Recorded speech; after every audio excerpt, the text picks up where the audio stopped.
bíbélì ìràwọ̀ ayọ̀ láti máa yọ wá fẹ́ni tí jíǹgbé. Kò sí ìjì tí ó lè bòdì dán rẹ̀. Jésù ti gbà àwọn tó ti sọnù. Fún mi bíbélì ròyìn mímọ́ dídán. Mọ́lẹ̀ rẹ̀ yóò tọ́ mi lọ́nà tòrò. Ẹ̀kọ́ ìlérí òfin ìfẹ́ papọ̀. Kóòrù tó kọjá sọ́jà ìnípẹ̀kun. A kí yín káàbọ̀ sí ètò wa Jẹ́ kí Bíbélì sọ̀rọ̀. Ètò tí ìjọ Kristi lóńdó àti ìjọ Kristi níbi gbogbo tí wọ́n ń ṣe olùgbọ̀wọ́ rẹ̀. Orúkọ tèmi ni Fáṣọ̀nù Victor, ajínrere Kristi. Kí a tó tẹ̀síwájú nínú ìdánilẹ́kọ̀ọ́ ta ní fún wa lónìí, ẹ jẹ́ kí a tẹríba fún àdúrà. Ọlọ́run mímọ́ tí ń gbé níbi ga nínú àwọn ọ̀run, a dúpẹ́ lọ́wọ́ nítorí pé ẹ̀yin ni Ọlọ́run wa nínú ògo, nínú ọlá àti nínú agbára. A yìn yín Ọlọ́run wa, wá yìn yín fún oore ọ̀fẹ́ aláìlẹ́gbẹ́ àti ìbùkún lórí ayé wa. Ọlọ́run wa ṣeun. Olúwa Ọlọ́run ẹlẹ́dàá wa, ẹ kọ́ wa lónìí, ẹ bá wa sọ̀rọ̀ yín lónìí. Ẹ jẹ́ kí ìfẹ́ yín yé wa, Ọlọ́run ìmọ́lẹ̀ àti agbára wa, nítorí tí a bẹ̀bẹ̀ ní orúkọ Jésù Kristi náà Olúwa tó gbàlà wa. Àmín. Lẹ́ẹ̀kan sí a fi ọpẹ́ ìyìn ògo ọlá àti agbára fún Ọlọ́run ẹlẹ́dàá wa fún oore ọ̀fẹ́ aláìlẹ́gbẹ́ àti ìbùkún rẹ̀ lórí ayé wa lọ́nà gbogbo, níbi gbogbo àti nígbà gbogbo. Ọlọ́run wa ṣeun, àfògo forúkọ Olúwa títí láéláé. Gẹ́gẹ́ bí a ti mọ̀ pé à ń kẹ́kọ̀ọ́ kan lọ ní ọ̀sẹ̀ tó kọjá lọ nípa oríṣiríṣi ìbáptísí nínú Bíbélì. Apá kìíní la ṣe ní ọ̀sẹ̀ tó kọjá lọ. Lónìí apá kejì ẹ̀kọ́ yìí òun la fẹ́ mú wá fún wa. Oríṣiríṣi ìbáptísí nínú Bíbélì, apá kejì. Ẹ̀kọ́ tí a fẹ́ mú fún wa lónìí nìyí. Tí a bá nígbàgbé ní ọ̀sẹ̀ tó kọjá lọ, a mẹ́nubà oríṣiríṣi ìbáptísí tá a rí nínú Bíbélì bí ọ̀nà mẹ́rin la mẹ́nubà ní ọ̀sẹ̀ tó kọjá lọ. Yóò sì ní láti tún sáré ṣe àlàyé díẹ̀ kí a tó tẹ̀síwájú. Àkọ́kọ́ a mẹ́nubà ìbáptísí ti Mósè. A sọ fún wa ní ọ̀sẹ̀ tó lọ pé Kọ́ríńtì kìíní orí 10 ẹsẹ̀ kìíní sí kejì òun ló fi ẹsẹ̀ wa múlẹ̀ pé bí àwọn ọmọ Ísírẹ́lì bí wọ́n ti kúrò ní Íjíbítì tí wọ́n lọ sí ilẹ̀ Kénáánì, nígbà tí Mósè ń darí wọn, a ní àwọsánmọ̀ ó jẹ́ ìmọ́lẹ̀ fún wọn bí wọ́n ti lọ ní òru. Nígbà tí wọ́n sì dé Òkun Pupa, Ọlọ́run nínú àánú rẹ̀ ó ti ọwọ́ Mósè ṣiṣẹ́ ìyanu. Òkun Pupa sì pín sí méjì, àwọn ọmọ Ísírẹ́lì sì kọjá láàrin Òkun Pupa. Bíbélì sọ fún wa pé ìṣẹ̀lẹ̀ tó ṣẹlẹ̀ yìí pé ìbáptísí ni sí Mósè gẹ́gẹ́ bí ọ̀rọ̀ Ọlọ́run wí. Èkejì, a sọ fún wa pé ìbáptísí kan náà wà tí a ń pè ní ìbáptísí Jòhánù. Èyí tí Jòhánù nígbà tí Ọlọ́run gbé dìde láti jí iṣẹ́, láti ṣiṣẹ́ fún Ọlọ́run, láti pèsè ọkọ̀ àwọn èèyàn sílẹ̀ fún Jésù Kristi àti ìjọba rẹ̀.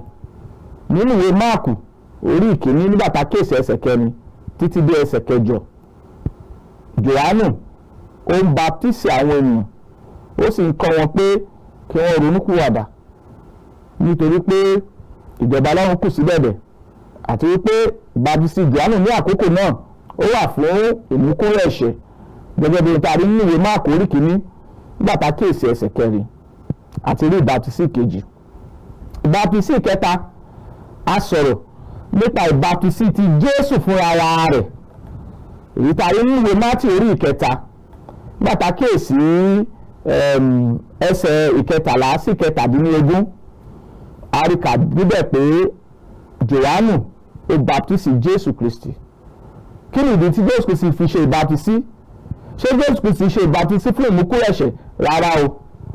Jésù Kristi ṣe ìbáptisí kí a lè mú gbogbo òdodo ṣẹ, kí a má bàa rí àríwísí fún ẹnikẹ́ni lónìí nínú ìsìn láti sọ pé ìbáptisí ò ní nǹkan kan ṣe pẹ̀lú ìgbàlà Ọlọ́run. Ìdí tí Kristi Jésù tó fi ṣe ìbáptisí nìyí, torí pé a ò rí ẹ̀ṣẹ̀kẹ́ṣẹ̀ kan ní ọwọ́ Kristi gẹ́gẹ́ bí àkọsílẹ̀ Bíbélì. Àti eré ìkẹta. Ìkẹrin, a sọ̀rọ̀ nípa ìbáptísì iná. Àwọn olóyìnbá sọ pé the baptism of fire. Ìbáptísì iná yìí kì í ṣe kankan náà, èdè táwọn èèyàn lò nínú ayé lónìí pé Holy Ghost fire. Bíbélì ò sọ bẹ́ẹ̀ pé nǹkan kan wà tó ń jẹ́ Holy Ghost fire. Ohun tí Bíbélì sọ fún wa ta eríkà nínú ìwé Mátíù orí 3 láti ẹsẹ̀ 11 sí 12 ni pé Jésù Kristi òun yóò baptisi àwọn ènìyàn pẹ̀lú ẹ̀mí mímọ́ àti iná. Kò pé papọ̀, kò sọ pé Holy Ghost fire, kò sọ bẹ́ẹ̀, Bíbélì sọ bẹ́ẹ̀. Ètò yìí sì dá lórí ẹ jẹ́ kí Bíbélì sọ̀rọ̀. A gbọ́dọ̀ sọ̀rọ̀ níbi tí Bíbélì bá ti sọ̀rọ̀, kí a sì dákẹ́ níbi tí Bíbélì bá ti dákẹ́. Ìwé Pétérù orí 4 ẹsẹ̀ 11 olókì wà nílò pé tí ẹnikẹ́ni bá sọ̀rọ̀ kí a máa sọ gẹ́gẹ́ bí ọ̀rọ̀ Ọlọ́run. Tí ẹnikẹ́ni bá ń ṣiṣẹ́ ìránṣẹ́ ká máa ṣe gẹ́gẹ́ bí agbára tá a fi fún, kí a lè yan Ọlọ́run lógo nípasẹ̀ Jésù Kristi ẹni tí ògo ọlá àti agbára wà fún. So tí a bá ń sọ̀rọ̀ a gbọ́dọ̀ sọ gẹ́gẹ́ bí ọ̀rọ̀ Ọlọ́run. Kò sí nǹkan tó ń jẹ́ Holy Ghost fire. Ohun tá a rí kà nínú Bíbélì ni pé Jésù Kristi yóò baptisi àwọn ènìyàn pẹ̀lú ẹ̀mí mímọ́ àti iná. Ọ̀tọ̀ọ̀tọ̀ ni a gbọ́dọ̀ pé papọ̀. Àwọn olóyìnbá sọ pé Holy Ghost and fire ó yàtọ̀ síra. So ìbáptísì iná òun ni Jésù Kristi nígbà tó bá ń bọ̀ lẹ́lẹ́kejì láti wá ṣe ìdájọ́ ayé nínú òdodo, òun ni ó baptisi gbogbo tí bẹ nínú ayé yìí. Èyí tí a lè rí nínú ìwé Tẹsalóníkà kejì nígbà tá a kíyèsí orí 1 nígbà tá a wo ẹsẹ̀ 5 sí 10 àti gbé àlàyé kalẹ̀ ní ọ̀sẹ̀ tí ó kọjá lọ. Níbi tá a ti dánu dúró nìyí, a sì sọ pé kò sí nǹkan tó ń jẹ́ Holy Ghost fire. Àìní òye Bíbélì ló fa ọ̀rọ̀ tí a ń mú yìí. Àwọn ọ̀rọ̀ náà pé ọ̀rọ̀ Bíbélì kì í ṣe ọ̀rọ̀ Bíbélì. Ẹ̀mí mímọ́ àti iná ní Bíbélì pé. Ẹ tún ka ìwé Mátíù orí 3 dáadáa láti ẹsẹ̀ 11 sí 12 ẹ rí àlàyé ọ̀rọ̀ mímọ́ Olúwa níbẹ̀ fún wa. A ti ṣàlàyé ìbáptísì 4. Àkọ́kọ́ ìbáptísì ti Mósè tí gbogbo àwọn bàbá ṣe ní ìgbà tí wọ́n kúrò ní Íjíbítì nínú àwọsánmọ̀ àti nínú òkun. Èkejì, baptism ti Jòhánù, èyí tí Jòhánù tí ó ń dáwọn èèyàn lẹ́kọ̀ọ́ tí a sì ń baptisi wọn nípa àṣẹ àti ẹ̀kọ́ Jòhánù. Ilé ìgbìdọ̀ yìí wa. Ìkẹta, ìbaptisi tí Kristi ṣe nínú ìwé Mátíù orí 3 ẹsẹ̀ 13 sí 17 láti mú gbogbo òdodo ṣẹ nínú ọ̀tọ̀. Ìkẹrin, ìbaptisi iná, èyí tí Jésù Kristi fún ara rẹ̀ yóò baptisi gbogbo ayé yìí pẹ̀lú iná nígbà tó bá ń bọ̀ lẹ́lẹ́kejì. Ó ti di ìkẹrin níbi tá a dá mi dé nìyí. Ká wá bẹ̀rẹ̀ apá kejì oríṣiríṣi ìbaptisi nínú Bíbélì. Ká wá bẹ̀rẹ̀ lórí 5 nínú ọ̀kan lára àwọn oríṣiríṣi ìbaptisi tí a rí nínú Bíbélì. Ó ní ìbaptisi ti ẹ̀mí mímọ́, baptism of the Holy Spirit. Ìbaptisi ti ẹ̀mí mímọ́ àwọn la fẹ́ gbéyẹ̀wò lónìí. Ká wo ohun tí Bíbélì sọ, torí a gbọ́dọ̀ sọ̀rọ̀ nípa ọgbọ́n tàbí ìmọ̀ tàbí òye ti ara wa nìkan. A gbọ́dọ̀ sọ̀rọ̀ gẹ́gẹ́ bí ohun tí Bíbélì gbàgbé kalẹ̀. Kí ni Bíbélì sọ ní Ìṣe Àpọ́sítélì orí 1? Kagbọ́n tí Bíbélì sọ Ìṣe Àpọ́sítélì orí 1 nígbà tá a kíyèsí ẹsẹ̀ 4 kí a sì wo ẹsẹ̀ 5 kí a dúró ná. Ẹgbọ́n tó ní wá sọ Ìṣe Àpọ́sítélì orí 1 láti ẹsẹ̀ 4 sí 5. ní ìgbà tí ó sì bá wọn péjọ ó pàṣẹ fún wọn kí wọn kí ó má ṣe kúrò ní Jerúsálẹ́mù ṣùgbọ́n kí wọn kí ó dúró de ìlérí bàbá èyí tí ó wí pé ẹ̀yin ti gbọ́ ní ẹnu mi. ẹ wo ẹsẹ̀ karùn-ún Ìṣe Àpọ́sítélì orí kìíní ẹgbọ́n tó lè wá wí. nítorí nítòótọ́ ni Jòhánù fi omi baptisi ṣùgbọ́n a ó fi ẹ̀mí mímọ́ baptisi yín kì í ṣe ọjọ́ púpọ̀ láti òní yìí lọ. ẹ wo Ìṣe Àpọ́sítélì orí ìkíní ẹsẹ̀ karùn-ún. ohun tá a fẹ́ gbéyẹ̀wò nínú àwọn oríṣiríṣi ìbáptísí òun ni ìbáptísí ti ẹ̀mí mímọ́. tẹ́ bá padà sí ọ̀rọ̀ tí Jòhánù sọ Jòhánù onítẹ̀bọmi nínú ìwé Mátíù orí ìkẹta nígbà tá a kíyèsí ẹsẹ̀ kọkànlá sí ìkejìlá. tẹ́ bá padà sí ọ̀rọ̀ náà mo fẹ́ ká wo Bíbélì ká gbọ́ ohun tí ọ̀rọ̀ Ọlọ́run sọ fún wa kí òye ọ̀rọ̀ Ọlọ́run kó lè bọ́ sí wa lọ́kàn lẹ́kùnrẹ́rẹ́ ẹgbọ́n tó lè wá wí. lóòótọ́ ni èmi fi omi baptisi fún ìrònúpìwàdà ṣùgbọ́n ẹnìkan tí ó pọ̀ jù mí lọ ń bọ̀ lẹ́yìn mi bàtà ẹni tí èmi kò tó gbé òun yóò fi ẹ̀mí mímọ́ àti iná baptisi yín. ẹgbẹ́ ọ̀rọ̀ náà tí Jòhánù onítẹ̀bọmi tó sọ nípa Kristi. nígbà tá a wá dé Ìṣe Àpọ́sítélì ká tó wo Ìṣe Àpọ́sítélì Jòhánù onítẹ̀bọmi sọ pé Jésù Kristi òun yóò baptisi àwọn ènìyàn pẹ̀lú ẹ̀mí mímọ́ àti iná àti gbé àlàyé iná kalẹ̀ pé kò sí nǹkan tó ń jẹ́ Holy Ghost fire.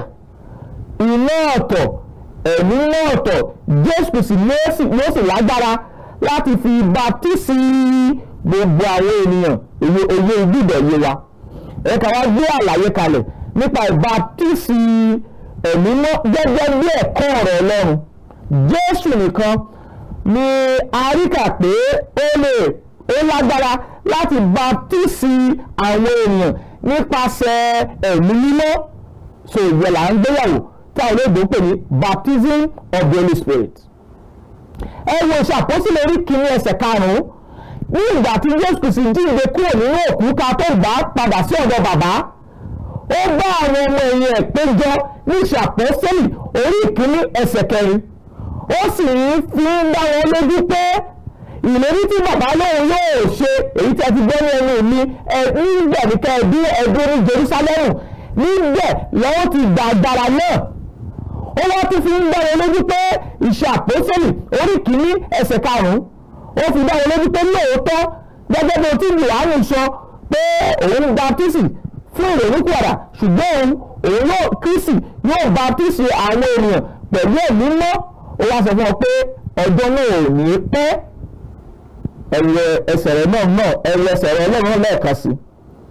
ó ní nítòótọ́ ni Jòhánù fi omi baptisi ṣùgbọ́n a ó fi ẹ̀mí mímọ́ baptisi yín kì í ṣe ọjọ́ pípẹ́ látòní yìí lọ. ìbéèrè ni pé àwọn wo ni Jésù Kristi sọ pé òun yóò fi ẹ̀mí wọn baptisi wọn. eléyìí gbọ́dọ̀ yé wa. ẹ tí wo Ìṣe Àpọ́sítélì náà kó lè yé wa. ẹ wo Ìṣe Àpọ́sítélì orí kìíní ẹsẹ̀ kejì ẹgbọ́n tó Ọlọ́run sọ.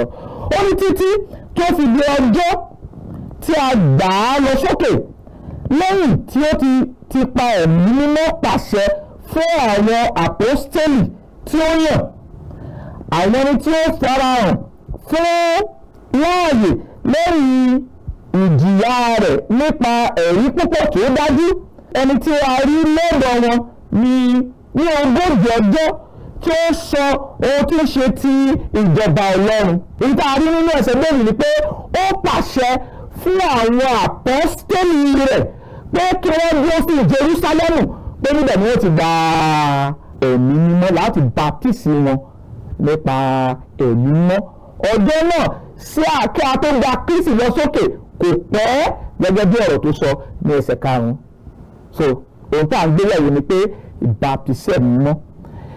a dẹ̀ rí ìṣẹ̀lẹ̀ yìí pé ó ṣẹlẹ̀ ní Ìṣe Àpọ́sítélì orí ìkejì. tẹ́bá wo Ìṣe Àpọ́sítélì orí kìíní tẹ́bá kà sísàlẹ̀ a rí pé àwọn àwọn tó wà ní yàrá òkè tí wọ́n gbàdúrà wọ́n tó bí 120 níbẹ̀. Adarúkọ wọn nígbà tá a dé Iṣẹ́ Àpọ́sítélì orí kejì, nígbà tá a sọ pé ẹ̀mí Ọlọ́run ẹ̀mí mọ́ dé ó sì bà lé wọn, wọ́n yẹn a ò dárúkọ nọ́mbà wọn, ṣùgbọ́n nígbà tá a dé ẹsẹ̀ 14 a dárúkọ nọ́mbà wọn. A ní àwọn 12 Iṣẹ́ Àpọ́sítélì orí kejì ẹsẹ̀ 14.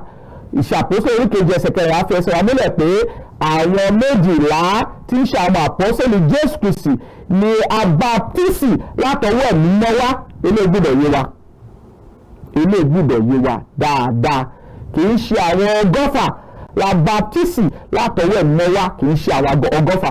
Àwọn àpọ́sítélì 12 àwọn ni a baptisi wọn nípasẹ̀ ẹ̀mí mọ́ gẹ́gẹ́ bí ìlérí Ọlọ́run. Ilé gbọ́dọ̀ yé wa gẹ́gẹ́ bí ohun tí ọ̀rọ̀ Ọlọ́run gbé kalẹ̀. Ìbátísí ẹ̀mí mọ́ yìí a rí ìṣẹ̀lẹ̀ rẹ̀ nínú Májẹ̀mú Tuntun lẹ́ẹ̀mejì la rí ìṣẹ̀lẹ̀ rẹ̀. Àkọ́kọ́ òun ni àwọn àpọ́sítélì tí a baptisi látọwọ́ ẹ̀mí mọ́ wá ní Iṣẹ́ Àpọ́sítélì orí kejì, nígbà tá a kíyèsí láti ẹsẹ̀ 1 títí dé ẹsẹ̀ 5. Eléyìí gbọ́dọ̀ yé wa dáadáa. Àwọn ènìyàn tó ń kẹ́kọ̀ọ́ pé àwọn ọgọ́fà èèyàn la baptisi pẹ̀lú ẹ̀mí mọ́, pẹ̀lú àpèyàwó àti ẹ̀kọ́ Bíbélì ní Iṣẹ́ Àpọ́sítélì orí kejì, a ò rí àwọn ọgọ́fà, àwọn 12 la rí. Báwo ló ṣe rí bẹ́ẹ̀? Ní ìgbà tá a wo Iṣẹ́ Àpọ́sítélì orí kejì, nígbà tá a wo ẹsẹ̀ 14, ẹgbọ́n tọ́rọ̀ Ọlọ́run sọ, ṣùgbọ́n Pétérù dìde dúró pẹ̀lú àwọn 11 yòókù tí ń ṣe àwọn àpọ́sítélì. Ilé gbọ́dọ̀ yé wa. Ó sì gbé ohùn rẹ̀ sókè, ó sì wí fún wọn gbangba pé ẹ̀yin ènìyàn Júdà àti gbogbo ẹ̀yin tí ń gbé Jerúsálẹ́mù, kí èyí kí ó yé yín, kí ẹ sì fetí sílẹ̀ sí ọ̀rọ̀ wa. Àwọn àpọ́sítélì 12 ni wọ́n dìde. Àwọn àpọ́sítélì 12 ni a baptisi pẹ̀lú ẹ̀mí mọ́ gẹ́gẹ́ bí ọ̀rọ̀ àti àṣẹ tí Jésù Kristi ti sọ fáwọn àpọ́sítélì rẹ̀ pé Jerúsálẹ́mù ni kẹ́ ẹ ṣe kíni, kẹ́ ẹ dúró sí títí tẹ́ fi gba agbára náà tí bàbá ti sọ nípasẹ̀ ọ̀rọ̀ mi. Ilé gbọ́dọ̀ yé wa dáadáa. So àwọn àpọ́sítélì 12 àwọn ni a baptisi nípa ẹ̀mí mímọ́ ní Iṣẹ́ Àpọ́sítélì orí kejì. Àrí àpẹẹrẹ ní Iṣẹ́ Àpọ́sítélì orí kejì ẹsẹ̀ 14. Nígbà tí wọ́n tẹ̀síwájú sí, nígbà tí Pétérù tó wàásù tán tó bẹ̀ sí sọ̀rọ̀ nípa ọ̀rọ̀ Ọlọ́run, nígbà táwọn èèyàn máa tún máa béèrè mo fẹ́ kẹ́ lè yé òye wa. Nígbà tá a kíyèsí verse 37, nígbà tí Pétérù dúró tó bẹ̀ sí sọ̀rọ̀ nípa àjíǹde Jésù, tó sọ̀rọ̀ nípa gbogbo iṣẹ́ tí Jésù Kristi fi ṣe, tó sọ̀rọ̀ pé Jésù náà tẹ́lẹ̀ kàn máa gbélébú àti fi jẹ Olúwa àti Kristi. Nígbà tí àwọn ènìyàn gbọ́ ọ̀rọ̀ náà kan wọ́n gbọ́dọ̀ gbà tó máa béèrè, àwọn mélòó ni wọ́n béèrè lọ́wọ́ rẹ̀? Àwọn 12. Ẹ̀wò 37. Ó ní ìgbà tí wọ́n sì gbọ́, ọkàn wọn gbọgbẹ́, wọ́n sì sọ fún Pétérù àti àwọn àpọ́sítélì yòókù pé ará, kí ni kí àwa kí o ṣe? Sọ àti rí pé nígbà táwọn èèyàn bẹ̀rẹ̀ sí béèrè pé kí ni kí àwọn kí o ṣe, àwọn 12 ni wọ́n béèrè lọ́wọ́ rẹ̀. Àti rí ìṣẹ̀lẹ̀ kejì pé àwọn àpọ́sítélì 12 ni a baptisi pẹ̀lú ẹ̀mí mọ́ ní ọjọ́ Pẹ́ńtíkọ́sì. Ilé gbọ́dọ̀ yé wa. Ní ìgbà tí ìjọ bẹ̀rẹ̀ tán, a ti rí ọ̀pọ̀lọpọ̀ ohun tí ó ṣẹlẹ̀ níbẹ̀. Ẹ wo ẹsẹ̀ 43 43. À ń wò ó pé àwọn kan sọ pé ọgọ́fà èèyàn la baptisi látọwọ́ ẹ̀mí mọ́ wá, àwọn kan dẹ̀ sọ pé àwọn 12. Àwọn àwò pé àwọn 12 la rí àkọsílẹ̀ rẹ̀ nínú Bíbélì tí ó ṣe Iṣẹ́ Àpọ́sítélì orí kejì, kì í ṣe ọgọ́fà. Ìdí ẹ̀ ni pé nígbà tí Pétérù máa sọ̀rọ̀, ó sọ̀rọ̀, ó dìde pẹ̀lú àwọn 12. Nígbà táwọn máa béèrè àwọn 12 náà béèrè lọ́wọ́ ẹ̀tọ́ 43. Ẹgbẹ́ tọ́rọ̀ Ọlọ́run sọ, ó ní ẹ̀rù sì bà wọ́n, ẹ̀rù sì bà gbogbo ọkàn. Iṣẹ́ ìyanu àti iṣẹ́ àmì púpọ̀ là ń tọwọ́ àwọn àpọ́sítélì ṣe. Ó ṣe wá jẹ́ pé àwọn àpọ́sítélì nìkan ló ń ṣiṣẹ́ àmì àti iṣẹ́ ìyanu.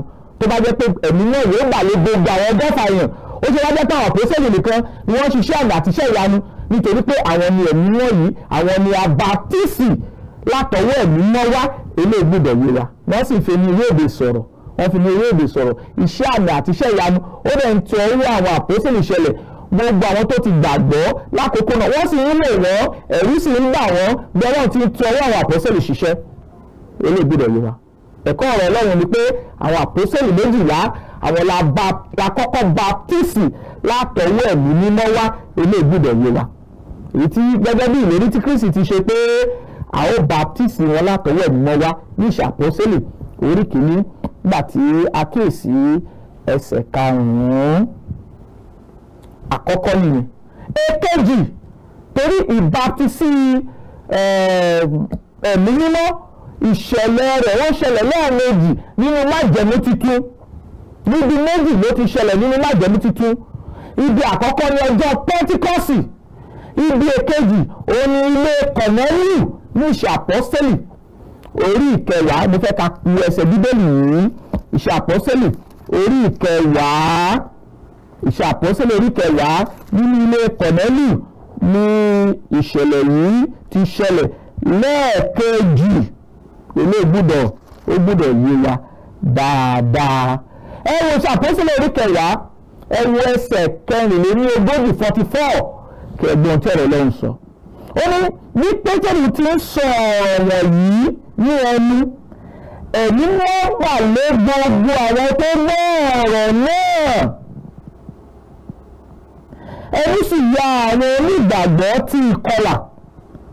Iye àwọn tó bá Pétérù wá nítorí tí ó tún ẹ̀bùn ẹ̀mí mọ́ rẹ̀ sórí àwọn kèfèrí pẹ̀lú kí a máa kíyèsí ọ̀rọ̀ nínú Olúwa. Nítorí tí wọ́n gbọ́, wọ́n sì ń fọ onírúurú èdè, wọ́n sì ń yin Ọlọ́run lógo.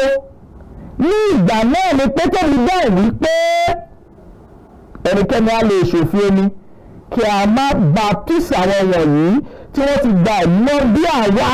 Ó sì pàṣẹ kí a baptisi wọn ní orúkọ Jésù Kristi. Nígbà náà wọ́n sì bẹ̀ẹ́ kí ó dúró ní ọjọ́ mélòó kan. Ìṣẹ̀lẹ̀ méjì taari nínú májẹ̀mú tuntun nìyí nípa ìbátísí ẹ̀mí mímọ́. Ìṣẹ̀lẹ̀ àkọ́kọ́ òun ni tàwọn àpọ́sẹ̀lì taari ní Iṣẹ́ Àpọ́sẹ̀lì orí 2. Ìṣẹ̀lẹ̀ kejì òun ni ti ilé Kọ́nẹ́líù, torí pé nígbà tẹ́lẹ̀ mọ́ bà lé wọn a sọ fún wa pé wọ́n ń fi ní irú èdè sọ̀rọ̀. Wọ́n èdè náà tó fi sọ̀rọ̀ àwọn tó jẹ́ ìkọlà ó ní wọ́n gbọ́ gbígbọ́ wọn, wọ́n sì yin Ọlọ́run lógo. Èdè tí wọ́n sọ yìí wọ́n yin Ọlọ́run lógo kì í ṣe ní irú èdè tẹ́nikẹ́ni ò gbọ́. Èdè tí wọ́n sọ wọ́n gbọ́, wọ́n sì yin Ọlọ́run lógo. Àpẹẹrẹ ìbátísí ẹ̀mí mímọ́ méjì taari nínú ọ̀rọ̀ Ọlọ́run nìyí. A ò ti rí bí bẹ́ẹ̀ lọ. A gbọ́dọ̀ sọ̀rọ̀ níbi tí bẹ́ẹ̀ bá ti sọ̀rọ̀ kí a sì dákẹ́ níbi tí bẹ́ẹ̀ bá ti dákẹ́. So nígbà tí ẹ̀mí bá lé àwọn àpọ́sẹ̀lì lọ́jọ́ Pẹ́ńtíkọ́sì, a rí kà níbẹ̀ pé iṣẹ́ àmì àti iṣẹ́ ìyanu ó ti ọwọ́ wọn ṣẹlẹ̀.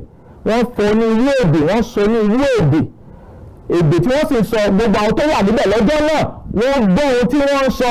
Ohun tí wọ́n sì ń sọ ni pé wọ́n ń yin Ọlọ́run lógo, wọ́n fi ògo fún Ọlọ́run Ẹlẹ́dàá wọn pé ó sọ ẹ̀mí rẹ̀ kalẹ̀.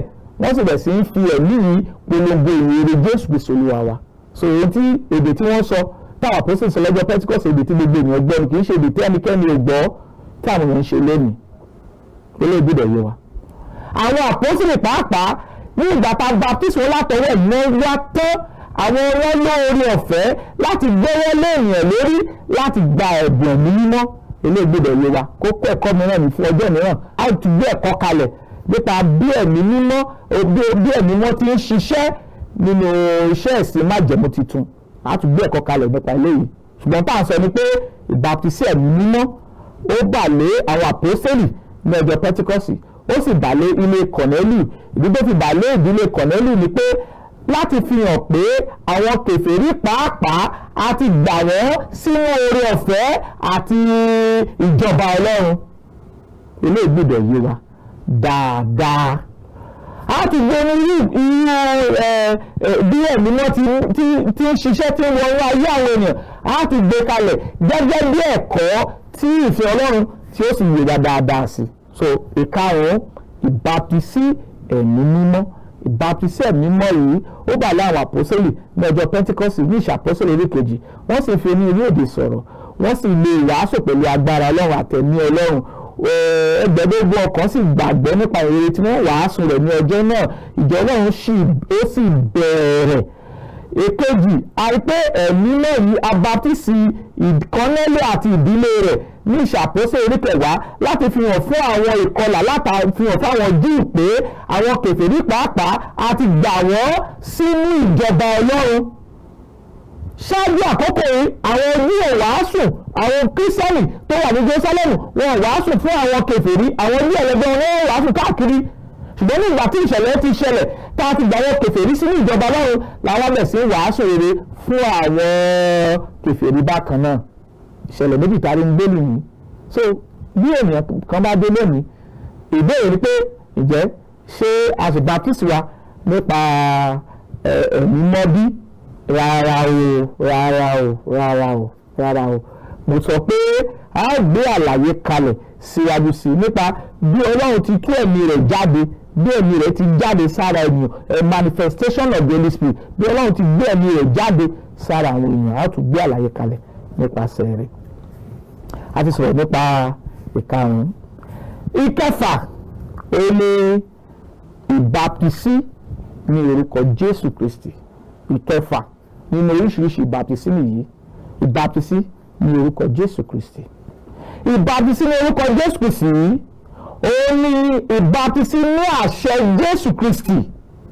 Ẹnikẹ́ni tó bá báptísí rẹ̀ ní àṣẹ Jésù Kristi nínú orí kò dẹ́nu ìgbàlà o. Gẹ́gẹ́ bí ọ̀rọ̀ Olúwa kò dẹ́nu ìgbàlà. Kí nìdí? Ìdí ẹ̀ ni pé nípa ìbáptísí ní orúkọ Jésù Kristi, ní àṣẹ Jésù Kristi ni a fi ń di ẹni ìgbàlà. Àti sọ fún wa pé Pétérù kìíní orí kẹta ẹsẹ̀ kọkànlélógún 21 olùkọ́ wa bẹ́ẹ̀. Nípa ìbáptísì ní orúkọ Jésù Kristi la fi ń di ẹni ìgbàlà. Nípa ìbáptísì ní orúkọ àti àṣẹ Jésù Kristi la fi ń di àtúnbí, ìwé Jòhánù orí kẹta ẹsẹ̀ kẹta sí ìkarùn-ún. Nípa ìbáptísì ní orúkọ Jésù Kristi la fi ń gbé Kristi wọ̀, Gàlátíà orí kẹta ẹsẹ̀ kẹtàdínlọ́gbọ̀n 27. Nípa ìbáptísì òun Ọlọ́run fi ń gbà wàhálà, Máàkù orí kẹrìndínlógún ẹsẹ̀ kẹrìndínlógún. Nípa ìbáptísì Ọlọ́run fi ń dárí ẹ̀ṣẹ̀ wa jì wá, àwọn ẹ̀ṣẹ̀ àtijọ́, Iṣẹ́ Àpọ́sítélì orí kìíní orí kejì ẹsẹ̀ kejìdínlógún 38. Nípa ìbáptísì la fi ń wọ ní ìjọ. Nípa ìbáptísí nípasẹ̀ Kristi la fi wọ̀ ní ìjọ. Kọ́ríńtì kìíní orí 12 ẹsẹ̀ 13. Ẹ̀yin ènìyàn wa ní tẹ́ ń wò wá nílé, Ọlọ́run fẹ́ ká lè yè ní irú ìbáptísí tí a ti gbé kalẹ̀. Ìkókó ni ìbáptísí ìjìyà. Ìbáptísí ìjìyà èyí tí Jésù Kristi kọ́ wa ní ìwé Mátíù orí 20 láti ẹsẹ̀ 20 títí dé ẹsẹ̀ 23 ní 23. So àti wá dárúkọ ìbáptísí oríṣi méje. Ìbáptísí ìjìyà yìí, ìyà tí Jésù Kristi jẹ lórí igi àgbélébùú, a pè ní ìbáptísí. Ìbáptísí túmọ̀ sí pé kí èèyàn wà lábẹ́ nǹkan, kí èèyàn ká fi nǹkan sábẹ́ nǹkan, tá a pè ní ìbáptísí ní baptizo.